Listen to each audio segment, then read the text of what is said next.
Hello everybody, this is Bill Williams. Welcome to another Life on Trahan Creek series video.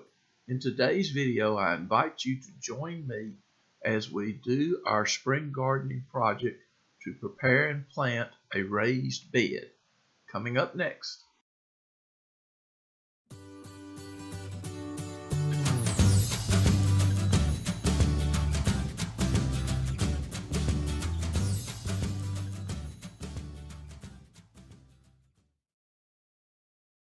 We are fast approaching spring. Should have most of the cold weather gone. Last frost date here is around early April, maybe around the 10th of April. So I got a little garden spot I'm about to get cleaned up and ready to plant for this year. For this project, we will need compost. Here is a big pile of leaves that has really not composted. It's just material that we use for the main compost pile to add to it. It is our carbon source. And here's a second pile, pretty much the same thing. Although that one is beginning to work a little bit. I've been adding some nitrogen source to it. And so it'll come on and work through the spring and maybe be ready for summer garden. And then here's an earlier compost pile that has been working real nicely. And this is the one that we're using. As you can see, digging into it here. This particular pile, good, dark, rich, black-looking compost, wet and moist, lots of organic material in there. Looking at it here in the bucket, you can see what it looks like. This is not 100% finished compost, a little early in the season, but I need it for my box, so we're going to go on and put it in. This is probably about 85, maybe 90% complete. And it will work in with the rest of the soil and finish composting as the vegetables go on and germinate and begin to grow. So anyway, you can see a little bit about what that's all about. We put a lot of kitchen household scraps in here over the winter, kept it kind of moist. Really hadn't had to do much to keep it moist because of the rains. And now I'm just digging out. You can see some of it is much better looking than others. Give you a little shot down in the hole, so to speak. Maybe you can see that pretty good. You can see we compost everything. You can still see a little peanut hulls. There's a few things that just don't compost very fast. And peanut hulls, corn cobs, things of that nature will compost, but it takes a considerable amount of time for them to break down. So I'm going to take you to the garden next. We're filling up a bucket of compost here. Carry you to the garden, and I'll show you what I'm doing there. It's extremely windy here today. We've got a major front coming in, and about 2 inches of rain is going to be dumped all night long. So I am trying to get this box ready before the rain comes in. You can see a little bit about how my garden spot looked before I got started here yesterday working on it. Now this is because about the end of the summer growing season, July, August or so last year, I did not plant a fall garden. A couple little things I did put under the hoop structures here, but by and large I did not plant a fall garden. So it's all grown up, and here it is springtime, March. So I've got to get this beat back down and under control. You can see what my boxes look like. This is what a box looked like before I started yesterday. It sort of works down to getting a little bit better, taking out some of the big stems, breaking them off, and then eventually just getting the box clean like you see here. What's going on here is inside this box, and some of you may recognize this box if you're a square foot gardener. I don't garden by the square foot, but I do like the raised bed boxes. You can see on my video on my channel where this box came from. It's a Walmart box for about 40 some odd dollars. Great boxes, all cedar, easy to put together, and I've got an assembly video, as I say, here on my channel. Get you some of these, you'll enjoy them. But anyway, this particular box was set up about a couple years ago, I guess. I don't remember when, but it contains the mixture that is recommended for square foot gardening, which is either perlite or vermiculite. I can't remember what I have in here, along with peat moss and compost. Now, the compost has long since worked its way out. What I'm left with is really peat moss and the vermiculite, but we're about to put more compost back in. To fill up one of these beds, we'll take about 40-45 gallons of material. We've got some in here, but I'll probably be adding about 20-25 gallons of compost to bring the bed height back up to the right height level. What's going on right here is I'm digging through the old material, and as you'll see, this thing, when it sets up, you get a lot of roots like that growing up. I did have landscape fiber block up under these boxes, but that's kind of deteriorated now. So over time, it would be beneficial to take all the dirt out, put new landscaping material back down, a couple of layers to block out the roots coming up from the bottom. Otherwise, you will get a lot of roots. But just dig through them like I'm doing here and rake all your dirt up.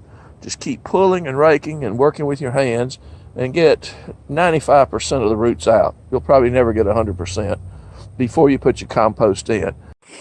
To do a section, all you do is just take your garden rake like this and work all the way down till you get to your landscape fabric.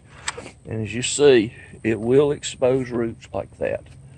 So you do want to just work it down, like you see, exposing the roots and getting the loose soil aside. Then you can get in there with your hands and grub the roots out. That's all there is to it. I have a video on my channel showing how to make this little stew. It's very handy. You have two back push-up posts that when you're seated and you're old, 66 years old like I am, and you need to kind of get these old joints moving, you can put your hands on top of the post and help push yourself up. But a real handy stew, very stable in the garden, a little bit heavy, probably weighs about 20 pounds or so maybe, but it will keep you comfortable. And if you want one, make yourself one. They're very handy.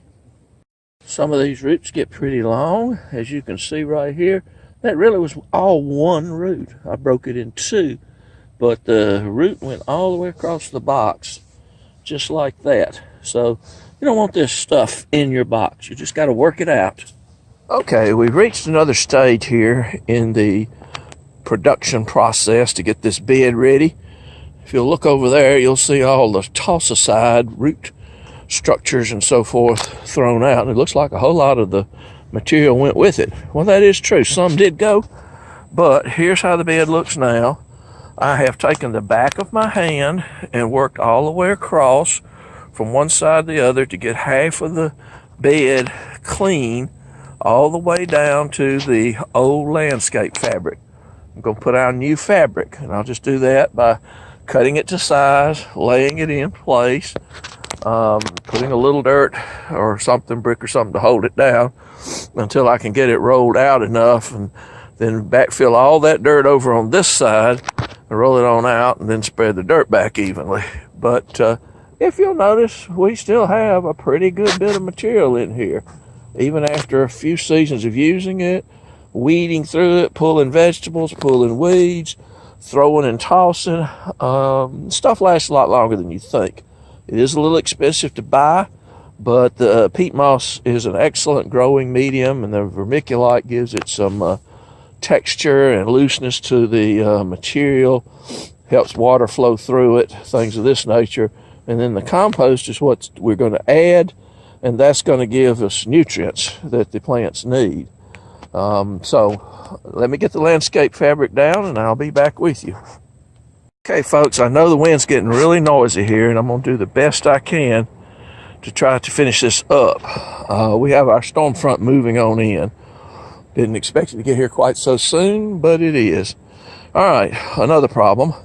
The piece of landscape fabric you see is the last on the roll. That's the way it works. Carefully laid plans of mice and men don't always work out right. But anyway, I have enough to put the first half in. You just lay it in place like that, cut it to the proper length, fold over the edges, and then put the material, dirt and compost material, back on top of it to hold it down. Now that the left half has the growing medium holding the landscape fabric down, I'm going to go ahead and put this one bucket of compost in on this side just so you can see what it looks like. And here's the left half with the compost, that 5 gallons in and spread out a little bit. Have to take your hands, since it is a little wet and moist, go through there and break it up. And this is a little too moist because we've had so much rain, so it needs to dry some. Well, it's gotten dark. It's about 6:15, and I have been able to get the landscape fabric, put it in the other side, add another 5 gallons of compost for a total of 15 gallons of compost in there, and then remix everything good, spread it out. Then you can see we're down about 2.5 inches from the top all the way around, but we got a real good bed ready to go. It's plantable right now, which I probably will do tomorrow after the rain. We're going to let the rain settle it down a little bit tonight. I'll plant it, and this will give us enough room at the top to a little bit later on maybe add another 5 or 6 or 7 gallons worth of finished compost. This is still a little bit of raw compost, but we'll let it go a couple more weeks, 2 or 3 more weeks, and it'll finish on out. So there we go, ready to go. If you haven't done one of these, you need to get started. Doesn't take too long. Probably took me 3 or 4 hours worth of time, and that included going and getting some materials and what have you. So not too bad of an afternoon project. We got 2 packets planted. Those packets totaled up, I think, about 8 grams in each packet. So about 16 grams of seed. Doesn't sound like a lot of seed, but it actually is. Pea seed are fairly small. You can kind of see where my fingers indented the soil, made the little rows. So I've got 1, 2, 3, 4, 5 rows spaced out in about a 3-foot space. And they'll kick over the edges some, so, you know, they will take up some extra space. The other little part that you see over here to the right, which I have not planted, I'll put something else in there to fill out the box. And as you can see, the little space guide is real handy for just keeping things straight, letting you know where you've already planted something. One other thing you can do until they germinate, and you can see what they are, just stick your seed packet right down on the side. It'll deteriorate with rain and so forth. You can pull it up later and throw it away. Germination should take about a week on these. I love planting it right after this rain because, boy, that is really nice. The soil is just so easy to work with. You can just take 1 digit of your finger. You want to plant it about 1 inch deep, so you just punch in your finger on the seed and go straight down with it, and then just push some soil over, pat it down, cover it up, and it's just real simple to plant. So about got this box ready. I'm going to do a couple more things here today in the garden to get going, but it is pretty wet out here, so I may wait and do some more tomorrow afternoon.